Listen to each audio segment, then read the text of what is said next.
Namo tassa bhagavato arahato samma sambuddhassa.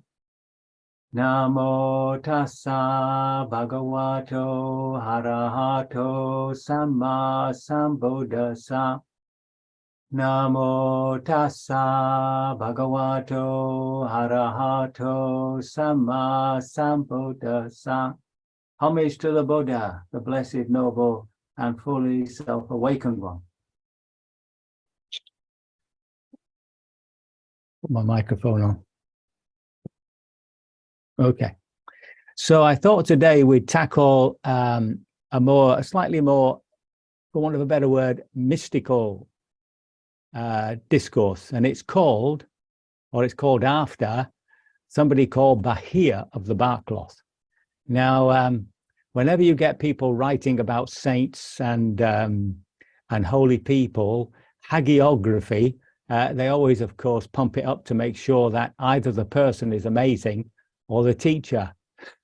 Now, it's not that the Buddha wasn't an amazing teacher, but in order to make him more amazing, we got this story about Bahiya. So he was a merchant and he used to ply up and down the Indian coast. And one day he was shipwrecked, and on a raft he made land, and suddenly he starts wearing a bark cloth. Now, for those of you who want to know what a bark cloth is, you have to peel the inner bark off trees and beat it until it's soft. And then it can be used as a loincloth, skirt, draperies, and wall hangings, and in thick layers make an excellent bed. So that's what you can do tomorrow.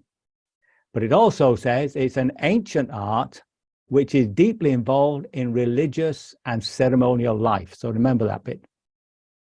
Anyway, he starts wearing this bark cloth, and he becomes a mendicant, and of course people feed him. And after a while, he got the impression that in fact he was fully liberated.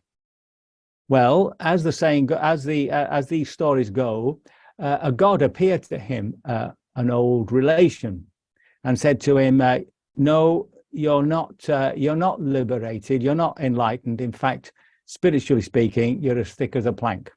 And the person you want to go and meet is the Buddha." So, of course, off he goes to meet the Buddha. He must have been a bit disappointed at that revelation, mind, you know. Now, when he gets to the Buddha, of course, we'll come to that. So I think a better story, shall we say, which seems more true, is that the Brahmins were, of course, developing their own scriptures, which were called the Upanishads, translates as sort of connection. They're also known as the Vedanta, the end of the Vedas. And they were specifically interested in who we were, what was the ground of our being, right? Ontology. So this is a passage from the Badaranyaka Upanishad, and this is what it says. That imperishable is the unseen seer, the unheard hearer, the unthought thinker, the ununderstood understander. Other than it, there is naught that sees. Other than it, there is naught that hears. Other than it, there is naught that thinks. And other than it, there is naught that understands. In other words, it's pointing to this self, which is transcendent of everything. But it's interesting to see how it is expressed. The imperishable, that which does not change, etc., is the unseen seer, right? The unseen seer. Okay. So it's very Zen, you know, like the effortless effort, the unseen seer. Okay. So this is, now these people who followed this particular Upanishad used to wear the bark cloth, right? That was their, shall we say, signature dress, just like the Buddhist monks went around with a bald head, right? Everybody else had long matted hair, dreadlocks, but the Buddha made us shave our heads. So all these sects had their own little way of manifesting who or what they were following. So he's obviously heard about the Buddha, and he comes to find him. And he finds him on alms round. And the Buddha says, you know, this isn't the time. And he says, look, I'm a very old man and you're not so young, and we could die any moment. So really, you know, please give me the teaching. So the Buddha, out of his compassion, does so. And now, as the story goes, not long after he was fully liberated, he got gored by a cow who was looking after her calf, right? So again, I think we can take that with a little pinch of salt. Anyway,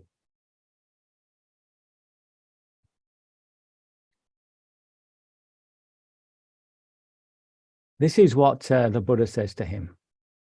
Here in Bahiya, you should train yourself thus. In the seen, there is merely the seen. In the heard, there is merely what is heard. And in the sensed, there is merely what is sensed. In the cognized, there is merely what is cognized. And in this way, you should train yourself, Bahiya. Now, if you're listening to this, you may very well become fully liberated. Okay. Here's the crucial bit. When Bahiya, for you, in the seen, there is merely what is seen. In the heard, merely what is heard. In the sensed, merely what is sensed. And in the cognized is merely what is cognized. Then, Bahiya, you will not be with that. When, Bahiya, you are not with that, then, Bahiya, you will not be in that. And when, Bahiya, you are not in that, then, Bahiya, you will neither be here, nor beyond, nor in between the two. Just this is the end of suffering. Anybody awakened? No, don't worry, it didn't work for me either. So now what's the Buddha saying here? Let me just go back up a bit. Yes, that's right. What's the Buddha saying here? So in Buddhist psychology, we have a sense base. We have something that the sense base is aware of, or senses.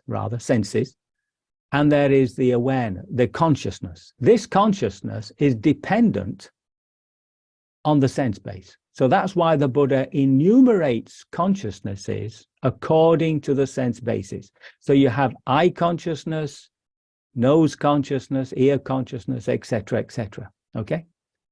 So here, what the Buddha is saying is that in any given experience, there's an object. It could be a video you're watching, it could be a biscuit you're eating, whatever. That's the object. And he's saying, when you are not with that, right? So that's a connection of being with something.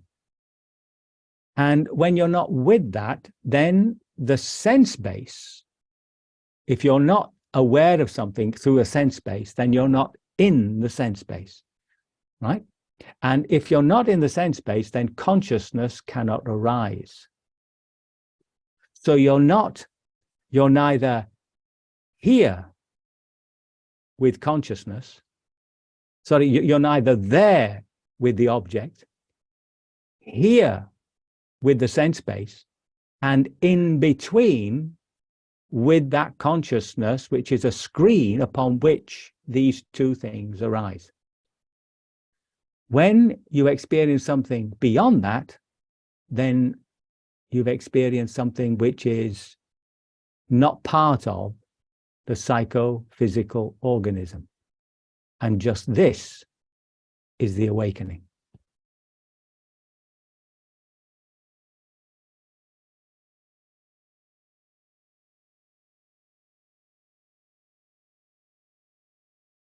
Yeah? Now, this is recorded, so I'm not going to repeat it. I couldn't repeat it anyway, but you've got the idea anyway. So you can always listen to it again if you want. Now, the thing is that when Bahiya hears this, he is actually immediately enlightened. And the Buddha actually gives him a title. he gave titles to certain disciples who had special gifts. So, for instance, Sariputta was called the Dhamma Senapati, the general of the Dharma, because of his understanding of the Dharma, which was said to be second only to the Buddha. So he called him, wait till I find it. Where are we? I'm moving around too much on this page.